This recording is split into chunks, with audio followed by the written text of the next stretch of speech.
What's up, my friend? I'm excited to have you here. If you're visiting for the first time, remember to subscribe and share this with others. It really boosts the channel. Let me know your location in the comments. Let's jump right in. My name is Gavin. I was married for 5 years, never once imagining it would unravel the way it ultimately did. Kelsey and I first crossed paths through my work. Back then, I oversaw logistics for a mid-sized regional supply company. She came in as an external marketing expert, quick-witted, efficient, and unapologetically direct. That quality caught my attention immediately. She didn't play roles. She entered every space like someone fully grounded in her identity, completely uninterested in validation from others. Once her assignment ended, we kept up communication. Coffee meetups became dinner dates, which soon turned into shared weekends.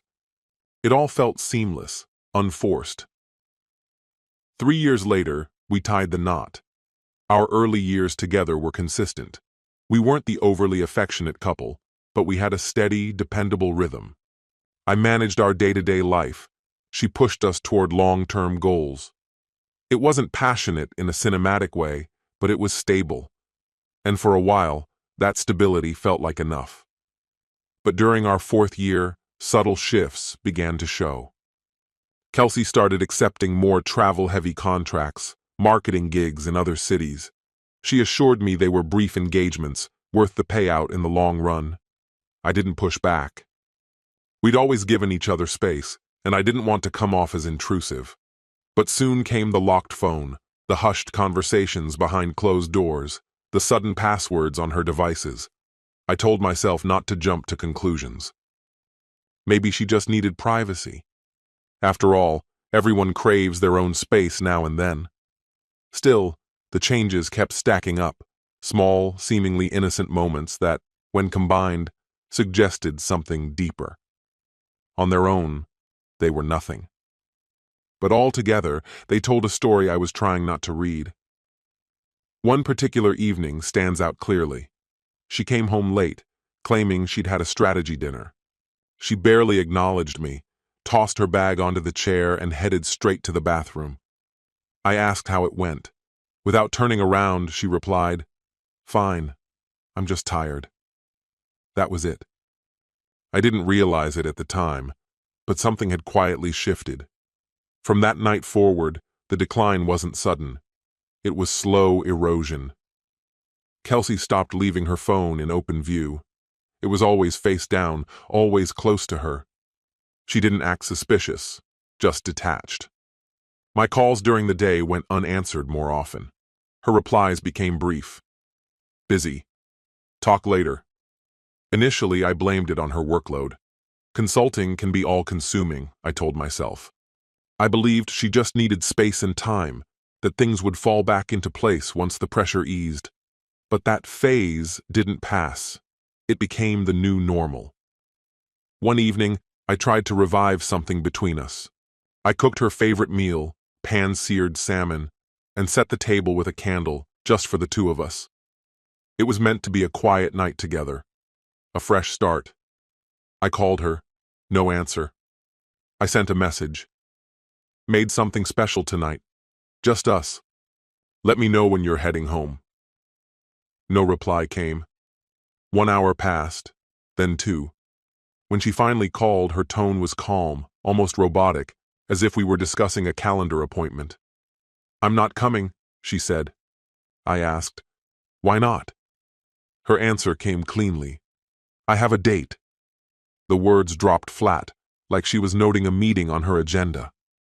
I sat there in stunned silence. "What?" I asked, barely above a whisper. She gave a short, breezy laugh. "It's not like that. Just drinks with coworkers. It's for work." I didn't challenge her. I didn't push. I ended the call and sat there alone, staring at the untouched plates. Her words echoed long after. We hardly shared time anymore. Our dialogue had shrunk to functional exchanges, reminders, groceries, calendar updates. The silence between us wasn't aggressive. It was quieter, heavier. It felt like living with someone polite but emotionally absent. Eventually, I turned to my friend Mitchell, someone who'd known both of us before marriage. We met after work over a beer. I needed to let things out. At one point, he leaned in, wearing that hesitant expression people wear when they're about to say something uncomfortable. He asked if I was absolutely sure that Kelsey's busy schedule explained everything. He wasn't making accusations. He was voicing the very suspicion I had buried deep.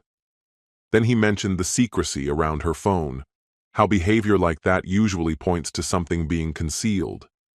I didn't want to entertain it, but I couldn't deny the truth in what he said. I didn't want theories or instincts. I needed confirmation. So I began watching more carefully, not obsessing, just enough to finally confront the reality I'd been avoiding all along. Kelsey walked through the door late again that night. Without saying a word, she dropped her bag on the floor and made her way straight to the shower. I noticed her phone was nearly dead. While she was in the bathroom, I reached into her bag for the charger and plugged the phone in. The moment it connected, the screen lit up. A message from someone named Damian Cross appeared. "Can't stop thinking about you." I didn't touch it, just watched the notification fade. Kelsey had mentioned Damian before, said they were working together on a strategy initiative. Back then, I hadn't thought much of it, just another co-worker in the mix. But now, it carried a very different implication. The next evening, we were both in the living room. She was curled up at the far end of the couch, absorbed in her phone. I said quietly, "Whoever you're texting all the time, it clearly isn't me." She didn't lift her eyes. "You're being ridiculous, Gavin." I let the silence stretch between us. Then I asked, "Are you seeing someone else?" There was a slight pause, subtle, but real. Her fingers froze. She slowly set the phone aside and finally looked at me.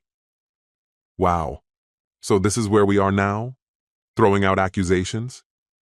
"It's not an accusation," I said. "It's a question." Her expression hardened. "And what if I am talking to someone? Someone who actually hears me? Someone who doesn't treat me like some task to manage?" I didn't react, didn't press for names. I already knew. Damian Cross. She didn't realize I'd already put the pieces together, and that somehow made the sting worse. I rose from the couch, my eyes never leaving hers. She met my gaze, calm, like someone who'd already revised the narrative and cast me in the role of antagonist. "That's all you have to say?" she asked. "That's all," I replied. It was the last time I allowed her to dictate the direction of a conversation. She turned back to her phone, silent. I walked into the kitchen and stood there for a long time, staring at the floor, fully aware of what had just shifted. I didn't sleep that night. Once she was in bed, I logged into our shared phone account. Both our numbers were still under the same plan. I had to confirm it for myself. And there it was. Calls, texts, Damian Cross. Not just during work, late at night, weekends, a steady stream of contact. I stared at the log, not angry, not yet, just stunned by how perfectly it all added up. The next morning, I made the coffee like I always did, and sat across from her at the table. "I know about Damian," I said. She didn't even flinch, just gently lowered her mug. "What are you talking about?" "I'm talking about the late-night calls.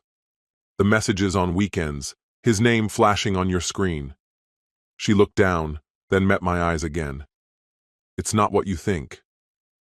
"Then help me understand." "We talk," she said quietly. "He listens. It's not physical." "Not exactly." "Not exactly," I repeated. She leaned back in her chair, folding her arms. "I've been dealing with a lot. I didn't think you'd understand." "You never gave me the opportunity," I said. Her tone sharpened. "You've been distant too, Gavin. Always buried in routines, always fixing something, organizing, making me feel like I'm just another responsibility." I nodded slowly. "So this is how you responded. Maybe it wasn't intentional at first, but you still made the choice to live in both realities." She said nothing. I stood. "I'm not here to argue or beg, but don't mistake my calm for weakness." She stared at me like she didn't recognize the man standing across from her. "I'll stop," she murmured. I didn't respond, just looked at her for a moment longer, then left the room. That night, I moved into the guest room. She never came to check on me. I think, for the first time, she understood I wasn't bluffing. The days that followed felt unfamiliar, almost like we were strangers navigating the same space. Kelsey never brought up Damien again, and I didn't mention him either. But her behavior shifted. She became unusually attentive, making breakfast, asking questions about my schedule, leaving smiley face notes on the fridge. But it wasn't love. It wasn't warmth. It was performance. At that point, it wasn't about salvaging anything. It was about managing the fallout. One evening, she sat beside me on the couch, her hand resting lightly on my thigh. I didn't react. My eyes stayed fixed on the television. In a hushed tone, she said, "I miss us." I didn't look at her. "You miss the version of me who never questioned what didn't make sense." Her hand lingered for another second, then slipped away. I kept to a strict routine, early wake-ups, late-night workouts, long drives just to clear my head. Kelsey noticed the shift. She tried to act like everything was the same, but her whole energy betrayed the panic bubbling beneath the surface. Her phone was suddenly unlocked. Maybe she assumed I'd stopped caring, or maybe she just wasn't being careful anymore. Either way, it revealed more than any argument ever could. The next evening, I picked up her phone again, not from paranoia, but to confirm what I already knew. She was still in touch with Damien, only now his name was disguised, DC Marketing. But the messages told the same story. Flirtation masked as work, veiled intimacy pretending to be business. She wasn't cleaner, just more calculated. Then I found the one message that hit me like a punch. It was from Damien, sent the same night I told her I knew everything. That very night she'd whispered she'd ended it. Damien had texted, "Did you fake a tear for effect?" Her reply chilled me. Didn't need to. He's too clueless to question anything. So that's how she saw me. This was the same woman who had once promised me honesty, looking me in the eye like she meant it. But what hurt even more was something I stumbled upon earlier in that thread. It was from the night I had made her dinner, the night she jokingly said she had a date, but brushed it off as drinks with colleagues. She wasn't kidding. She had been with him. I didn't bring it up. I didn't ask for another carefully prepared apology or an emotional performance. I went quiet and began preparing. I reached out to a lawyer, found a furnished short-term rental across town, and started quietly moving my essentials. Bit by bit, I relocated. Legal documents, clothes, personal items. If she noticed, she never said a word. Or maybe she simply chose to pretend it wasn't happening. Then, on a quiet Wednesday morning, I loaded the last few things into my car, placed my house key on the kitchen counter, and left a note beside it. "You already left. I just finally realized it." By the time she saw it, I was already across town, unpacking in my new apartment. She called twice. I didn't answer. The texts came next. "Where are you? Let's talk." "Gavin, please, this isn't how we fix this." I said nothing. That evening, around 9 p.m., she showed up. I had never given her my new address, but she had managed to find it. I didn't open the door. For 5 straight minutes, she knocked. Then silence. I stood behind the door, watching through the peephole. She looked like she was crying, or at least wanted to be seen that way. "Gavin, please," she said. "Can we just talk?" My voice came through steady and even. "There's nothing left to talk about, Kelsey." "I know I messed up," she said quietly. "But everything we've been through, this can't be how it ends." "It already ended," I said. "I'm just the one closing the door." She leaned her forehead against the door, voice barely audible. "I didn't think you'd actually leave." That was it. I stayed on the other side of that door, breathing evenly, and for the first time in months, I felt stable again. The next morning, I woke up to a flood of unread texts, apologies, justifications, emotional appeals, even nostalgia. Then the spin began. One by one, Mutual acquaintances reached out. "Hey man, Kelsey told me what happened. Sounds like a big misunderstanding. You really walked out over something that small?" I didn't bother explaining. People cling to whatever version of the truth makes them most comfortable. And Kelsey? She was already reframing everything, painting herself as the hurt, confused partner and me as the rash one. I didn't challenge her version. If she needed that illusion, she could have it. My silence wasn't surrender. It was a boundary, and I wasn't crossing it anymore. About a month later, she reached out again. "I've had time to think. If you're willing, I want to make things right." I stared at the message for a long while before typing back. "We can meet once." We met in a quiet cafe not far from my apartment. She looked worn out, like she had spent weeks clinging to something already gone. She spoke first. "I know I destroyed everything," she said, voice low. "I went about it all wrong. Damien, that was a huge mistake." "When I told him you'd left me," she began quietly, "he actually laughed, just said, 'Wow,' like it was some kind of game to him. He thought the whole thing was about the thrill, about chasing something forbidden. That was the only part that mattered to him." Her voice dropped. "Once you were out of the picture, he lost interest. Told me I was boring now. That without the secrecy, it wasn't worth it anymore. A week later, I found out he'd already moved on to someone else." I didn't respond. "I never stopped loving you," she murmured. Still, I said nothing. "I really believed we'd survive this," she continued, "the way we always did." "No," I said, my voice calm but firm. "I was the one always holding it together. You'd avoid the truth, shift the blame, or spin it until I looked like the problem." She froze for a moment, eyes wide with disbelief. "I didn't mean to hurt you." "You didn't want to be exposed," I said. "That's not the same thing." Kelsey leaned toward me, her tone edging on desperation. "So, this is how it ends?" she asked. "We just walk away?" I shook my head. "You walked away a long time ago. I'm just finally done pretending there was anything left to hold on to." She looked at me, not to argue, not to justify, just with a hollow acceptance, like she'd finally realized the outcome she'd been avoiding. She drew in a breath, as if ready to speak again, but when she did, it was barely a whisper. "I never thought this would be how it ends." "I know," I said gently. "And that's exactly why it had to." I placed a few bills on the table to cover the coffee and stood up. "Take care of yourself, Kelsey." She didn't follow. She just sat there in silence, watching as I walked out, got into the car, and drove away. That was the last conversation we ever had.